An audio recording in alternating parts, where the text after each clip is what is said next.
ഒരു സമഭുജ സാമാന്തരികത്തിൻ്റെ വികർണങ്ങൾ 16 centimetre 12 centimetre ആയാൽ ചുറ്റളവ് കാണുക. സമഭുജ സാമാന്തരികം എന്ന് പറഞ്ഞാൽ റോംബസ് ആണ്, വികർണം എന്ന് പറഞ്ഞാൽ ഡയഗണലാണ്, ചുറ്റളവ് എന്ന് പറഞ്ഞാൽ പെരിമീറ്റർ ആണ്. അപ്പോൾ നമുക്കിവിടെ ഒരു സമഭുജ സാമാന്തരികത്തിൻ്റെ വികർണങ്ങൾ തന്നിട്ട് 16 സെൻറ്റിമീറ്റർ 12 സെൻറ്റിമീറ്റർ ചുറ്റളവ് കാണണം. ഈ സൂത്രവാക്യം സമഭുജ സാമാന്തരികത്തിൻ്റെ വികർണങ്ങൾ തന്നാൽ വശം കാണാനുള്ള സൂത്രവാക്യമാണ്.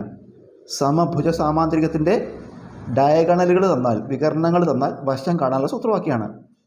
വശം സമം അര into root of d1 square plus d2 square. നമുക്ക് വില കൊടുക്കാം. അര into root of d1 d2 രണ്ട് വികർണങ്ങൾ ഡയഗണൽസ് ഏതൊക്കെയാണ്? 16 12.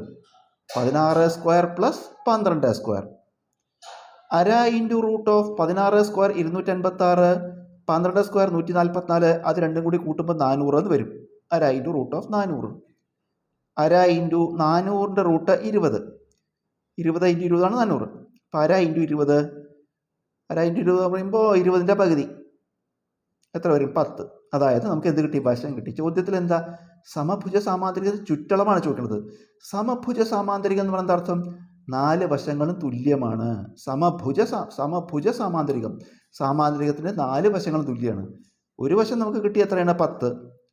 അപ്പോൾ 4 വശം തുല്യമാണെങ്കിൽ ചുറ്റളവ് 4 ഇൻറ്റു ഒരു വശം, ഉത്തരം 4 ഇൻറ്റു 10 40 സെൻറ്റിമീറ്റർ.